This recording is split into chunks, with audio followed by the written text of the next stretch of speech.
Nate Ortiz is the best-selling author, celebrity life coach, and a powerful voice for mental and physical wellness across social media. He's also engaged to JSK Velasquez. Nate is a scholar, a scientist, a former high school football player, and a gifted healer, truly. I just finished his book last night, The You Never Knew, and Nate writes beautifully. It's very accessible. He explores things to help us improve our lives. He also dives deep into stuff that we probably don't consciously think about, but it does resonate deeply. And the thing I found most encouraging about Nate's teachings, be it his writing, his podcast, his training sessions, that you don't need that much to change yourself forever and for better. It's all very doable. For example, and I've been yelled at this, but I read in his book, so sorry, Miss Matthews, that you should chew long when you're eating food. So Miss Matthews complains how I eat my apples at lunch, but I'm doing the right thing, and Nate will validate that. Other simple things include sleeping, eating better, exercise, and also spend less time with people who hinder your growth. So all of you today's incredible graduates will receive a copy of Nate's book, The You Never Knew, and Nate's gonna be hanging out after. First of all, he wants to spend time with you. If you want, you can have him sign the book and just build and vibe with him, because that's what he's here for you guys today. So when we reached out to Nate to invite him to be as today's keynote speaker, he texted back saying he would love to join us, but he wasn't sure if he could because he was scheduled to train Lin-Manuel Miranda this morning. Which begs the question, Lin-Manuel Miranda works out? I've seen Hamilton on Disney+. The guy's a great heart, big mind. I don't know. Anyway, we'd like to thank Lin-Manuel Hamilton for rescheduling his workout. We'd like to thank Anna Strout for everything she does behind the scenes for all of us. And finally, a big thank you to Nate's partner in awesomeness, actress JSK Velasquez, who spent time with our students to help them produce today's first video. She also helped them prepare for a successful screening at Lincoln Center, last month. And additionally, she made today's graduations great by connecting us with Nate the Great. So let's please give a huge JSK welcome to the talented, to the successful, and to the attractive Nathaniel Ortiz. Appreciate you, bro. I waited a long time to do one of these. I'm gonna keep it real with you. There's a couple things I wanna start off with. I'm gonna take these glasses off, bro, because y'all gonna film me today. 1%ers. That's what we're gonna go through today. We talked about grit, we talked about resilience. I'm gonna connect something for you that nobody has ever connected, I promise. First and foremost, I wanna thank the principal, Andrew Brown, Vice Principal Butler, and Vice Principal Brown to have me here. I'm a little nervous right now, I'm not gonna lie. I'm not nervous, I'm excited. You feel me? I'm excited. I'm excited. Dr. Lee's a funny dude, I'm not gonna lie. I ran into him last week and he stopped me when we was at a Broadway show, or we was at an event, and he's like, you gotta come speak to the kids. And I'm like, I'm not sure if I'm gonna come out to speak right now, because it's been a little while since I spoke. I sat down for 3 years to write a book because I couldn't read or write. I have learning disabilities. Yeah, I'm gonna take this mic off, that's cool. I had learning disabilities. And you like that? That was cool too. Yeah, I'm pulling it all out. Take the mic off. But I had learning disabilities, you know, and when I was born, my mom was on drugs when she had me. And they put me in the ICU and they told my parents, we don't think he's gonna make it. When it was time to come pick me up, the problem is that my family had this conflict because my mother was white, my father's black. So my grandmother came, and some of my family from the white side just didn't want my mother with a black man. So when it's time to pick me up, my father was on the street hustling, my mom was on the street getting high. So my grandmother came and picked me up and gave me the last name Ortiz. As I was growing up, I was pooping on myself, I was peeing on myself, I was stuttering. I was confused, like, yo, why? What's wrong with me? I used to be in class, I used to avoid the teacher. Anytime they were going around, I caught on to the system, like, boop, boop, boop. I'm about to be next to read, I gotta use the bathroom. I used to hide in the bathroom for 30 minutes. I used to be in the projects, I grew up in the projects. I'm from Jersey City, New Jersey, right across the river. I had this view of New York City my whole life. And when it was time to come pick me up, my grandmother picked me up, and I went to the projects. I had an older brother and sister who's Puerto Rican, half white. And they segregated, because we went through some hard times. My mom was getting high, she was taking the food stamp money, and we had no food in the house. So my brother and my sister, what they'll do is, since they're real brothers, they'll go in the corner and be like, yo, you're not our real brother. All my cousins were Puerto Rican and white, or just white. And it got to the point on that side, but it got to the point where I started to really feel like, yo, I don't feel like I should be here. And then one day I'm like, yo, something gotta be up. I can't just be having learning disabilities, using the bathroom myself and feeling this way. There has to be another side. So I just made this thing up in my head. I looked at New York City every day and I said, yo, I ain't gonna lie. I could have been born anywhere in the world, but I'm born right across from New York City, bro. I could have been born in Iowa. No disrespect to people who live in Iowa. But I'm saying though, there's so many opportunities here. Little did I know, everything that came true in my life happened in this city. What happened? Oh, thank you, appreciate it. So, what happened is I just said, you know what? I'm gonna change my attitude about things. And what I'm gonna do is, I know what hell feels like. I'm gonna work hard I just wanna touch heaven. You feel me? So what I did is, I said, for every reason that they said I can't do something, I'm gonna do it even more. And now I'm not gonna just do it, I'm gonna do it to be the greatest. So when they told me I couldn't read, when they told me I couldn't write, when they told me I wouldn't be able to make a basketball team, I outworked everybody. The kid that was my competition, he came to school at 8 o'clock, I'm sitting there at 6 o'clock. What's up? What's up? What's up? What ended up happening in this situation is, I had one problem though. I didn't want to tell people I had learning disabilities. I didn't want to tell people I had things going on at home, because it was embarrassing. A lot of my friends knew my mom was on the street getting high. There was times where I'll be walking with my friends, my mom was overdosed on the ground. That's a fact. Then I'm looking for my father, but I wasn't allowed to just go be with my father, because my father had a warrant for his arrest. So we used to have code on the payphone so we could meet up. My dad dropped me a 20. I'm taking care of my little brother. We, go get food and we just try to survive. But it was a time my mom came clean. She got clean. And it was like a miracle. For the first time, she was cooking. She wasn't spending the food stamps money. And one thing that drove her is because she became a grandmother. My oldest sister became a mother. She had 3 kids. She told my mom, yo, you can't come around unless you're sober. My mom was like, I'll make that deal with you. My mom was clean for 3.5 years. But then my sister lost it. My sister and her boyfriend went to prison for the murder of my niece. I was 11 years old, yo. Just when I thought things were getting a little better, I was fixing my mindset, I was trying, and I was angry. Now I'm angry. Now I come home, empty home, lights is off, AC is off, it's hot, my mattress is already on the floor, and I sit there and I'm angry and I'm like, yo, you know what? Here's what I'm gonna do.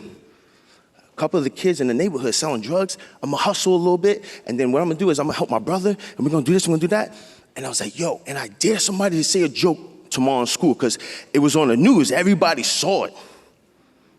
And I said, dare somebody, yo, I'm knocking somebody out tomorrow. Like, I'm just keeping it real. I was so angry. Then I know when my little brother Brandon comes in the room. And he goes, Nate, is everything okay? What are we gonna do? And it was at that moment where I said, yo, I didn't think about the consequences. If I can do something out of this situation, it can help his life. Because my older brother went to prison right after my older sister went to prison. He acted out. So my mom's on the street. Now my mom's on the street. I'm being transparent. She was messing with drugs that are harder. She was being put in a psych ward for these things, you feel me? My father, they're looking for him even more. So me and my brothers, we trying to figure this thing out. I wake up the next day, and there was a man named Mr. Fernandez, Cuban guy. Nathan, you gotta come talk to me. I'm like, bro, I'm not talking to you. I told you we don't talk to counselors, bro. But I came up with an idea that day that I saw my brother come into that room. It hit me. He came into the room, he goes, Nate, you gotta come talk to me. When I went to school the next day, I said, you're right, I do gotta come talk to you. He was a little surprised. He said, if you don't talk to me and you don't get this off your chest, it's gonna affect you for the rest of your life.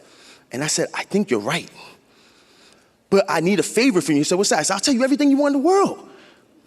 But you gotta do me one thing. He said, what's that? I said, you gotta come every day and catch my rebounds. He said, rebounds? I said, why you wanna play basketball? I said, yes. There's a school called St. Anthony's, the #1 basketball school in the country, coached by Hall of Fame Bob Hurley. If I can play for him, bro, I'm going to college. Everybody goes to college from there.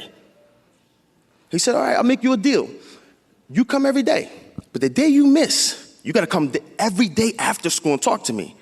I was like, damn, I don't know if I'm gonna make that deal. Every day after school, I'm gonna wanna be in school. But I said, you know what, you got a deal, because I felt something. My heart said yes, my mind was saying no. That's one thing you're gonna learn in your journey. Your heart will guide you. Be careful with the mind. Sometimes if the mind is making decisions without the heart, without a feeling being connected to it, it may not be the best decision. 6th grade, 7th grade, 8th grade, never missed a day of school. I get a full scholarship to St. Anthony's High School. Yeah, thank you. When my mother, it got so bad with my mom, DIFUS, that's what it's called in Jersey, the state, the government, they knew my mom was being unfit, so they took the Section 8. So we went homeless. As soon as things I thought was getting better, damn. But this time, my attitude about it was a little different. I started to understand polarity. Polarity I'll break it down to be simple. I got a science brain, sorry. And I'm also dyslexic, so my brain works backwards. Polarity is the reason why we're conscious. You wouldn't know what good is until you know what bad is. You don't know what the sun is and what hot is until you know what cold is. You feel me? So I started to say to myself, I'm like, yo, there's something about this life that I have that's always hard, that's always throwing me new challenges. And I'm like, yo, I think I know what it is. The more pain a person goes through, the more that story becomes inspiration. The more I have the ability to bounce over the competition, because you can't stop me, because you get the grit from the pain. You get the grit from the pain. Bob Hurley comes in, he goes, my junior year, yo, you should try football. I'm living in a hotel right in front of Holland Tunnel. It's called the Holland Inn. I lived there for 3.5 years. When I'm living in a hotel, Hurley's changing my life plan from playing basketball, and my father's hips got really bad. He couldn't get surgery because he knew he would be out of commission or hustling on the street. So my father pulled me to the side, gave me a talk, and said, look, Pa, you're gonna have to make these moves. I'm like, Dad, you gotta understand, I'm this close. He said, I'll never put you in a situation. You're just selling my pain meds. You're just gonna meet people outside. So my dad would give me the duffel. He'll give me this brown paper bag. My hands are sweating. I'm shaking. And I'm thinking, I'm like, yo, I love rap music, that when they talk about selling drugs, like, I feel tough, but my heart, something tells me, damn, this ain't for me. I felt like I was letting God down. I felt like I was letting something that was written for me down. I go to the car, I couldn't let bro leave until he gives me the money. I have to count the money, put my hand in his car, make sure he don't leave. If he's short, I gotta call my father, like, yo, Dad, he's $10 short. And it's weird when you hustling with people that are older, because they try to make conversation with you. How you doing, buddy? How's everything? How you doing? I'm like, bro, I'm not trying to talk to you right now. You feel me? I'm trying to be in and out, bro. We trying to pay this hotel, because if we don't pay this hotel by 11:15 a.m., we're on the street. That was every single day. My heart drops when I see 10:50 to this day. But that gives me my grit. You think I'm gonna miss this? Because that's the reason why I gotta be here. You feel me? I gotta be vulnerable with you. I could easily just try my best to write, stand there, congratulations. No, you're gonna feel me. From there, they started a football program. Yo, you should try it. All right, never played football a day in my life. I used to say, yo, people that play football, I don't know what, you got mass sports you can try. You gonna run full speed into a human being? They said you should try football. I said, Hurley, I don't think I should do it. He said, Nate, I think it's your way to get a full scholarship to college. As soon as he said that, I said, ding, ding, all right, we're gonna do it. I became the first Division I football player in school history. Thank you. I had 25 scholarships. 25 scholarships. I decided to go to HBCU because my father's dream school was to go to Howard, so I went to Delaware State University. Thank you. Now, here's the reason why I'm bringing that up. Because I thought I was going to the league when I got there, and immediately I started to understand, oh, the more pain a person goes, I'm more conscious of what this feels like, that it motivates me more to avoid it or get away from it. So studying and doing all that, I did it because I ain't trying to go back to Section 8. I'm not trying to go back to the projects. I got to college, did my thing, become a superstar in football. Soon as I thought I was going to NFL, I was predicted to go 4th round, teammate runs into my spine, injures L4, L5, and gives me spinal stenosis. I was never supposed to walk again. But this time it was a little different. Every time I was like, damn, again. Soon as that happened, I said, oh, I know why it happened. Because I chose football with the mind and I ain't choose it with the heart. That was a bar. That was a bar. That was a bar. You feel me? But I had this one thing in my heart that I said, yo, I think I can go do this speaking thing or this camera thing. Because I used to be on the block getting with my friends. Yo, you got to get off the street. I saved a lot of my friends from being on the street. I grew up with 14 really close friends. Only one of them went to prison. They all was going to go to prison. When I graduated, I came home and I had nowhere to live. Back to square one. Damn, I just did all that, go back to square one. And that's where you may feel when you, tomorrow when you wake up. Where you gonna go, what you gonna do. And I'm telling you right now, what you gotta do is you gotta tap in to the past in a positive way, not a negative way. And you gotta say, yo, if I overcame this, overcame that, you crazy if you don't think I'm about to overcome this, this, and this. But you gotta dream bigger. Because when you don't have a big enough dream to change for, a crisis will catch you. So I came home and I dreamed big. And I was a little nervous, I was a little scared. And when Dr. Lee gave me the opportunity and asked me if I wanted to be here, I was doing my research. And I'm like, yo, let me see if I gotta be like proper. Let me see this, let me see that. And found out I was total opposite. Yo, this principal is swagged out, bro. Andrew Brown is a swagged out dude, bro. He got swag. So I watched. So one of the things you got to do is now you know I got the grit, but you need the preparation. So I said, okay, we're going to do it. So I spent the last week, every day, I watched 2024's graduation. And I studied everything. Boom, boom, boom. I knew exactly when I was going to go on stage. I studied everything.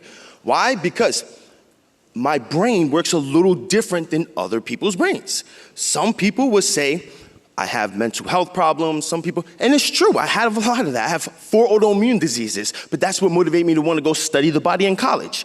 Every time you get a problem, you solve the problem. And when you solve the problem, you go back to the crib and you solve your family's problem, then you go back to your community, and then it spreads throughout the world. That's why you're going through the pain. All right? So when I saw it, Principal Brown said, he spoke about greatness, and I wrote this down really quick. He said, when you accomplish great things, it doesn't mean you're finished. You don't get to kick your feet up, because every day you have another chance to get better. It's your responsibility to be great. I was like, damn, that was a bar. I was like, I gotta tell him that, yo, that was a good job, because I live my life every day with a mantra. It's a great day to be you. It's a great day to be you, because you can walk, you can talk, you can hear.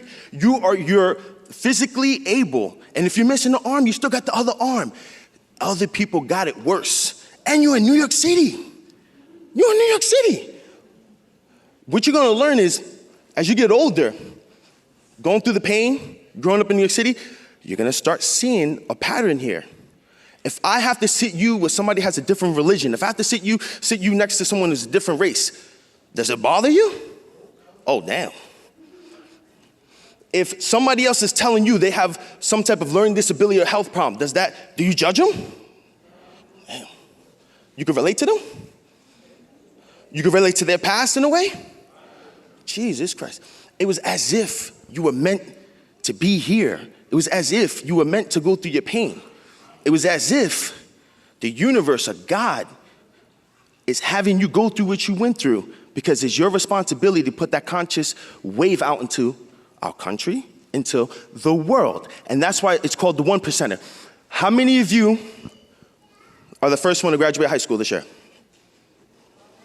First one to get your diploma. How many of you are going to be the first one in your family? Right here.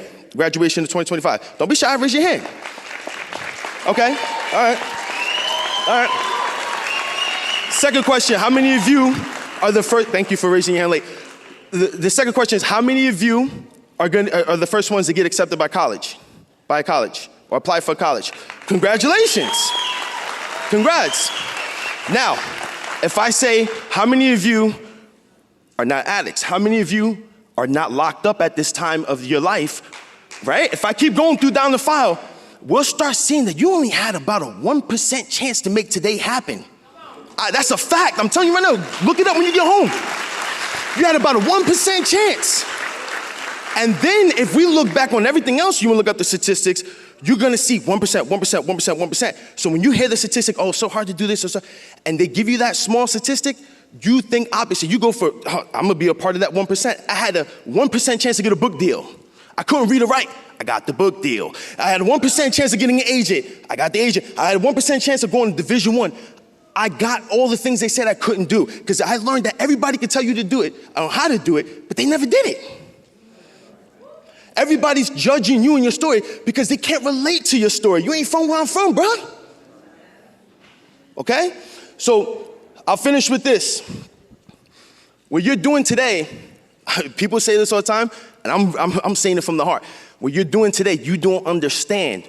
When you get the result today on how that's gonna change everything when you're not conscious of it. I got another bar. Vice Principal Butler last year said, here at JSK, we don't judge the individual's journey, we applaud and celebrate the results.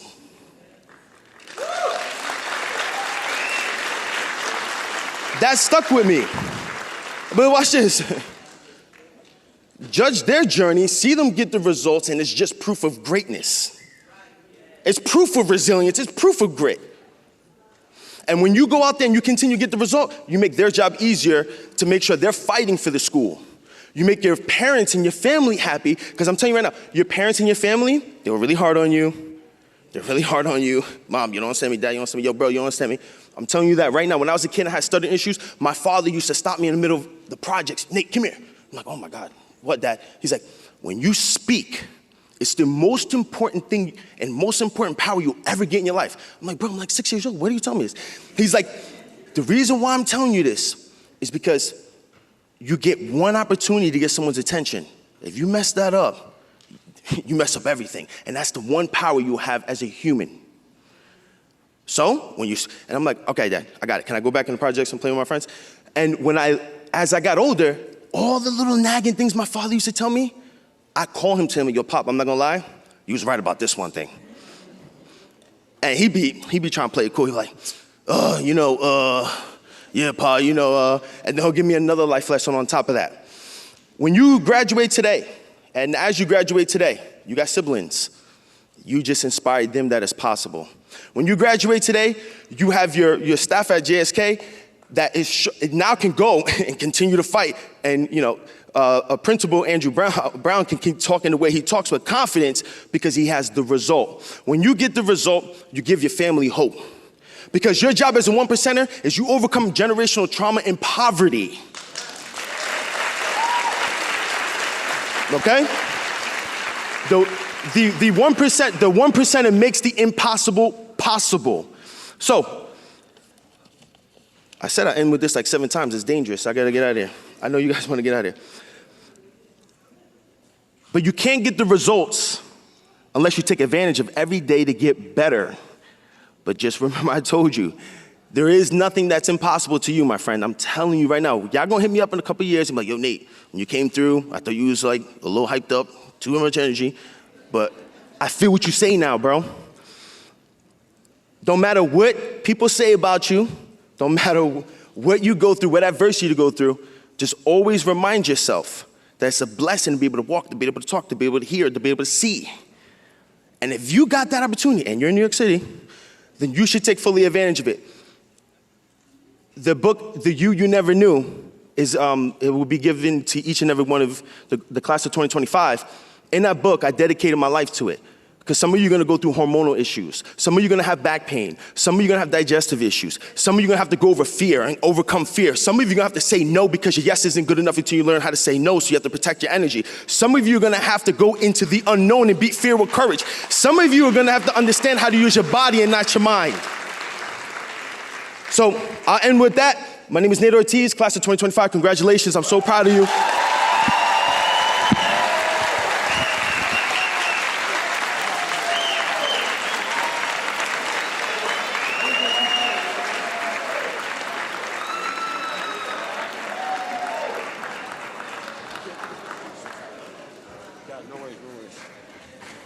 Wow. How powerful was that? Another round for Nate Ortiz.